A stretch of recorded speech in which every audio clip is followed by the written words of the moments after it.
What is going on, everybody? Welcome back to the channel and to episode 3 of mid-season evaluation. In this edition, I'll be diving into the Paris Eternal and Guangzhou Charge. As usual, I'll be giving a review and my honest opinion on how both teams have done through their first half of the 2019 Overwatch League season. Because both of them are expansion teams, this video may be a little shorter than the last couple. It's harder to talk about a new franchise for a long period of time since there's no previous history to go off of. With all of this in mind, let's get this video started by discussing the Paris Eternal. Since the Paris Eternal technically have the worst record, I'll be starting off with them, and I guess I should begin by saying that the Eternal have struggled through their first two stages as an Overwatch League franchise. A 5-9 record with a -16 map differential isn't a very promising way to begin your franchise's first year of existence, and it's kind of weird too, because they actually haven't looked horrible at times. What you'll notice when taking a look at their game results is that they tend to start off stages somewhat strong, then play terribly towards the final few weeks. But how exactly did the Eternal get here to begin with, you may be asking? Well, the first thing we must do is take a look at the assembly of their team. After their name and branding was revealed, the Eternal announced their roster, and the first big thing you'll notice is that it's strictly EU. There is not a single player on this team who comes from a place other than Europe, making the Eternal one of two teams in the league with no Korean players on it. The Eternal decided to go in a direction where they wouldn't just be representing France and carrying the hope of its people, but the entirety of Europe as well. The goal of this Paris team was to make an Overwatch League team that all of Europe could stand behind. Soon was acquired from the Valiant to represent France alongside Benbest, Nico, and Hip. Shadowburn was picked up to represent Russia. Danya would embody Poland, LH Cloudy for Finland, Cruz was there for UK representation, Finzi for Iceland, and Gray would be there for Portugal. The Paris Eternal players were going to have to carry the hopes and pride of Europe on their backs. Talk about pressure. That's a lot of people expecting you to play well and represent the region. And with EU being one of the strongest regions for GOATS play, there would be no excuses to not be a competitive team in the current meta. I personally wasn't buying into the hype of the Eternal. If you've been around the channel since I made my Stage 1 Power Rankings video, then you know very well what I thought of these guys. After analyzing their roster coming into Stage 1, I came to the conclusion that it wasn't all that impressive. Sure, the DPS lineup of Soon, Shadowburn, and Nico looked strong on paper, and Cruz proved his work during the 2018 World Cup, but what else did they really have? You acquired an average tank line, and your flex supports really weren't looking all that much better. I thought that maybe this team could be decent, but I wasn't expecting them to beat any of the top tier teams. Sure, they started off strong by beating the London Spitfire and the Los Angeles Gladiators, but it's important to remember that both of these teams were not the ones we saw in Stage 2. London looked like they had no idea how to play GOATS at the time, especially when Birdring was on Zarya and Roar was still adjusting to the Gladiators. It's also worth bringing up that Decay was not yet old enough to play at the time of this game, so the Gladiators were forced to run a weaker Zarya player in Surefour instead. The only other win the Paris Eternal got was against the Washington Justice, and even that game wasn't easy for them, and because they didn't take care of business, it ruined their playoff hopes completely. A lot of people were getting on the Paris hype train after they started the stage off 2-0, but I for one wasn't really ready to call them a top team until they could show me they could win consistently, which is something they failed to do. After losing 4 of their last 5 games, I was starting to believe that I was right about them. The Eternal proved me right by showing that they're only capable of defeating teams that were either average or worse than average. My main takeaways from Stage 1 were that Soon, Shadowburn, and Benbest appeared to be major weaknesses. Soon and Shadowburn and Zarya were just not good, I'll be honest. They were dying way too much and the damage output was simply not high enough. And Benbest was straight up feeding with a 6.72 deaths per 10 minutes, which is good enough for the highest death rank among all main tanks in the Overwatch League and 4th most overall. Although the rest of the Paris Eternal weren't playing quite as bad as these three, no one on the team was consistently playing well. Guys like Cruz and Nico would get over aggressive at times, and both Finzi and Hip showcased inconsistent overall play. After a mediocre start, the Eternal were set to try and do better in Stage 2.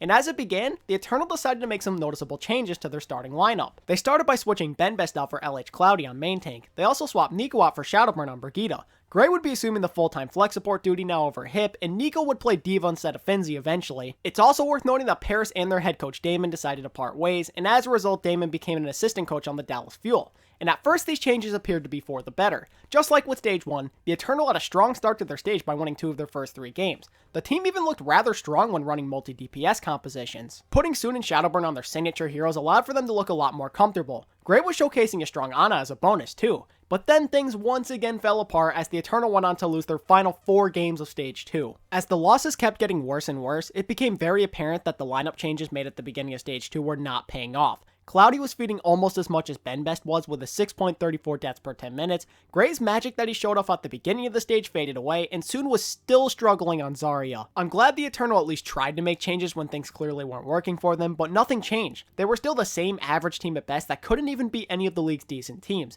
This is evident by the fact that their only wins came against a struggling Charge team and the Mayhem. Because of how much they've been struggling, my mid-season grade for the Paris Eternal is a C-. I don't know what else to say other than that the Eternal have not looked very good. You have European talent that is supposed to be good at GOATs, but instead find yourself at the bottom of the standings. If I had high expectations for this team like some other people seem to have for them, then I probably would have given them a worse grade. But they played as well as I expected them to, which is slightly below average, and a slightly below average performance deserves a grade which reflects upon that. Hopefully Paris can turn things around in Stage 2. Stop disappointing your fans, Paris. Give them something to be optimistic about. Up next is the Guangzhou Charge. The Charge also find themselves sitting at 5-9, but they have a slightly better map differential than the Eternal at -15. I'll be honest when I say that I really wasn't sure what to expect from the Charge. I saw them as a decent team that could be a dark horse contender. These guys were definitely a curveball for me coming into Stage 1. They were a team that could either be pretty good or pretty meh. They certainly had some decent talent to work with regardless of the outcome. Happy in his very capable hit scan abilities, Hot Button his outstanding versatility, and Chu's solid flex support play gave Charge fans something to be excited about. Rounding out the roster with a good team leader in Chara and some decent looking prospects in Rio and Eileen made the Charge a pretty interesting team. If everybody could realize their potential, then they could be a threat. I wouldn't say I had high expectations for the Charge, but I thought they could be a middle of the pack team at the very least. I think the Charge showed off some of their true potential for a good amount of Stage 1. After losing to the Hunters on opening night, the Charge proceeded to win 3 of their next 4 games, and the only loss they received during this time frame was to the Vancouver Titans. And I think I can speak for most people when I say there's no shame in that at all. The funny thing is though, they actually came very close to giving the Titans their first loss of the 2019 season. The Charge were one of the few teams to give these guys trouble during this stage, which made me think they could give top teams in the league trouble if they managed to make it into the Stage 1 playoffs. The Charge were sitting at 3-2 with just 2 games remaining on their schedule after this. If they could win at least one of them, then they would be in a decent position to make stage playoffs. One of these games happened to be against Vancouver once again, which is pretty unlucky, but the other game against the Gladiators was looking pretty winnable. At the time, the Gladiators were struggling, and that was evident by their 1-4 record. All the Charge had to do was beat the Gladiators convincingly and not get destroyed by Vancouver, and stage playoffs would be an achievable goal. Unfortunately for Guangzhou, neither of those games went the way they would have liked them to. Losing 4-0 to the Titans and 3-1 to the Gladiators were not the results they had in mind. Their weak play down the final stretch of Stage 1 kept them from making the playoffs as they finished the stage in 11th place. The Charge didn't do too bad this stage. They failed to finish strong, but they were still a middle of the pack team. For a team that didn't have super high expectations, they played pretty okay. 3-4 does mean that there still is room for improvement, however. With how they played in Stage 1, I had faith that this team would continue to be competitive against most of their opponents. After making no changes during their 1-week break, the Charge were set to take on the Paris Eternal to kick off Stage 2.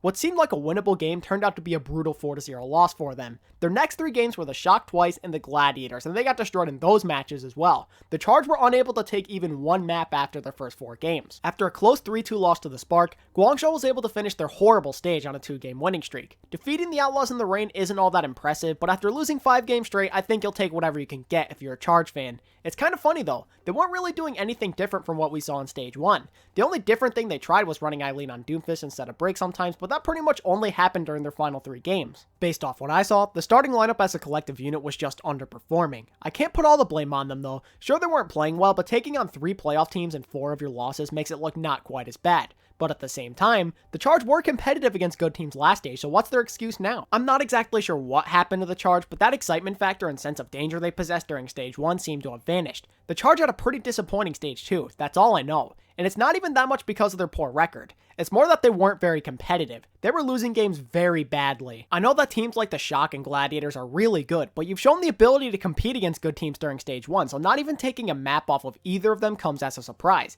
And what's the excuse for losing 4-0 to Paris? They're literally at the same skill level as you. If you can't even take a map off of another mediocre team, then you're in big trouble. While I can't say this for sure, I'm thinking that maybe the Charge were just going through a slump due to the overwhelming competition and not being able to get out of their own heads. I think you should still have hope if you're a Charge fan. If this team can clean up their goats a little bit and return to their Stage 1 form, then they could be in a decent position to make the Stage 3 playoffs, or maybe even the play-in tournament at the end of the year if they really get the ball rolling. Optimism or not, the Charge have played extremely pedestrian so far, which is the exact reason why I'm giving them a C- as their mid-season grade. Them and the Eternal have gone down a similar path. They both look strong at times, but have more often than not struggled to get wins. I still have hope for both of these guys, but some changes need to happen, and they have to happen now before it's too late. And with that being said, that concludes episode 3 of Mid-Season Evaluation. What did you guys think of my review for the Paris Eternal and Guangzhou Charge? Make sure to let me know down in the comments section, and feel free to leave your own reviews while you're at it.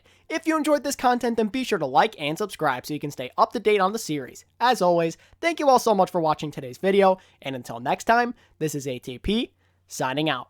Peace.